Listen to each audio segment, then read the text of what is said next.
Hello everyone, नमस्ते अनि स्वागत छ हजुरहरूलाई हिमालय किचनमा। आज म हजुरहरूको लागि लिएर आएको छु एकदमै मिठो पनिरको तरकारीको रेसिपी।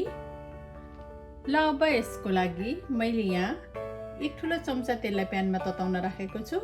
यसमा मैले फुराएँ। अब 1/4 चम्चा जिरा, एउटा सानो प्याज,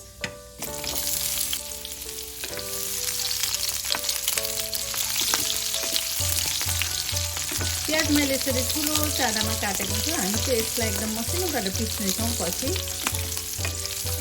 त्यही भएर। र प्याज यतिको भएपछि मैले यसमा राखेँ एउटा सुकेको रातो खुर्सानी, 1 इन्च अदुवा र 4-5वटा जति लसुनको पोटीलाई राखेँ, 5वटा काजु, चलाइदिउँ।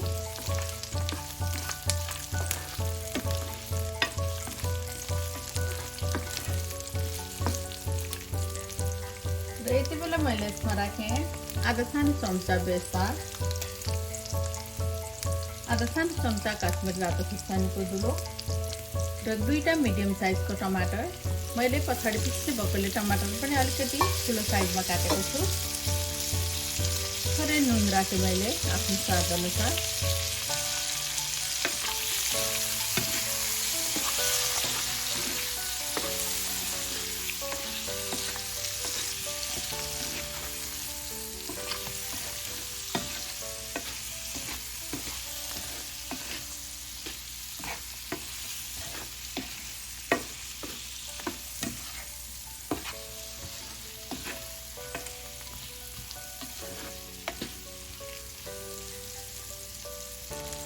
अब यसलाई छोपेर टमाटर राम्ररी गलुन्जेलसम्म यसलाई पकाउनु पर्छ।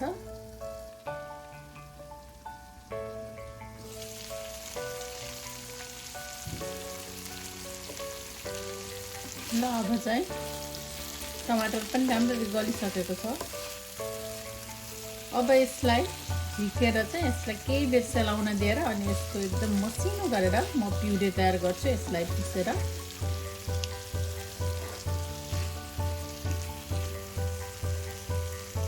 ल मैले फेरि यहाँ प्यानमा चाहिँ 2 ठुलो चम्चा तेललाई तताउन राखेँ र यसमा मैले राखेँ एउटा सानो प्याजलाई मैले यसरी ठुलो पिसमा काटेर लिएको छु। अब यो प्याजलाई चाहिँ हल्का फ्राई गर्नुपर्छ। ल अब प्याज यतिको भएपछि मैले प्याजलाई झिक्दैछु।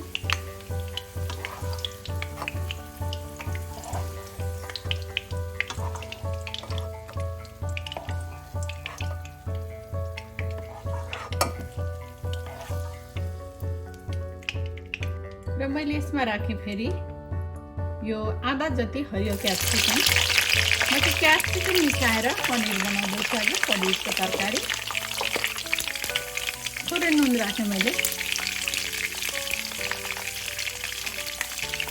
अब यसलाई पनि एकछिन फ्राई गर्नुपर्छ, धेरै बेर चाहिँ पकाउनु हुँदैन।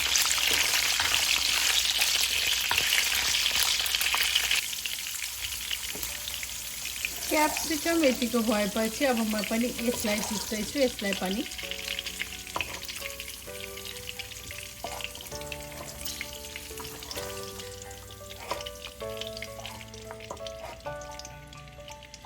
र अब मैले यही तेलमा फुराएँ फेरि 1/4 चम्चा जिरा, 2टा तेजपत्ता, 2टा सुकमेल र मैले यहाँ राखेँ मैले अहिले बनाएर तयार गरेको प्युरेलाई।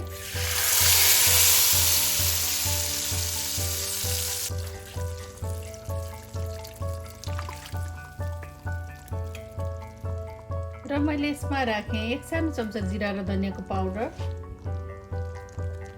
1/4 चम्चा गरम मसला पाउडर, मिक्स गरिदिउँ।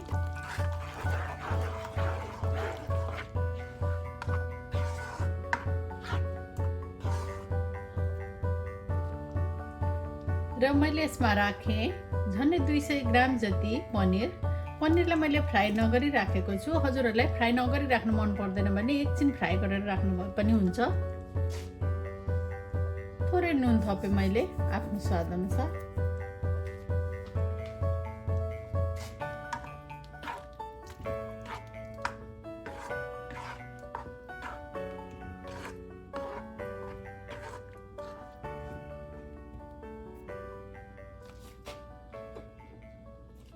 र थोरै पानी पनि म यसमा थप्दैछु, 1 ठुलो चम्चा जति।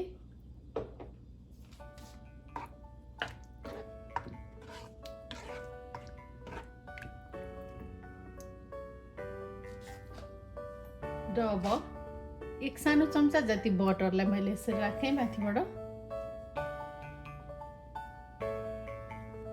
अब यसलाई छोपेर 5 मिनेट जति पकाउनु पर्छ।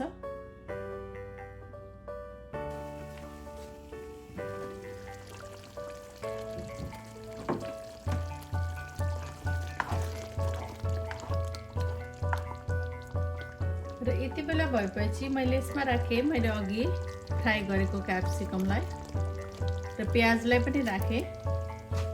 1 ठुलो चम्चा जति क्रिमलाई राखेँ मैले यसमा। क्रिम चाहिँ अप्सनल हो, एड नगर्दा पनि हुन्छ।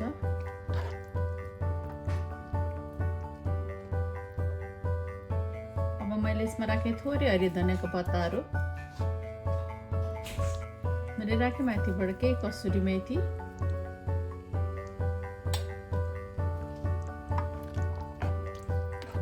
अब मिक्स गरिदिउँ। अब यसलाई अरू 1-2 मिनेट यतिकै पकाउँ।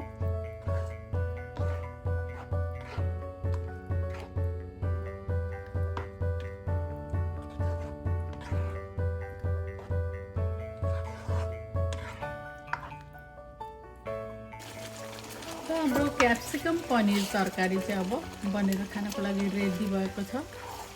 एकदमै हेर्दै मिठो खाँको लाग्ने देखिएको छ।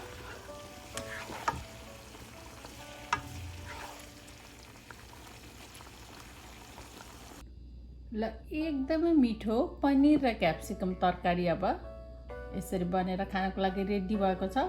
हजुरहरू पनि यसरी बनाएर खानको लागि अवश्य पनि ट्राई गर्नुहोला। हजुरहरू पनि यसपालिको दसैँमा यसलाई अवश्य पनि ट्राई गर्नुहोला। एकदमै मिठो हुन्छ, एकदमै नयाँ तरिकामा पनि हुन्छ। हस्त यो मिठो पनिर क्याप्सिकमको तरकारीको रेसिपी हजुरहरूलाई राम्रो लाग्यो भने हाम्रो भिडियोलाई लाइक, कमेन्ट, सेयर गरिदिनु होला। यस्तै रेसिपीहरूको लागि हाम्रो च्यानललाई सब्स्क्राइब पनि गरिदिनु होला। सब्स्क्राइब गरिसकेपछि नजिकै रहेको नोटिफिकेसन बेललाई पनि अवश्य पनि क्लिक गरिदिनु होला।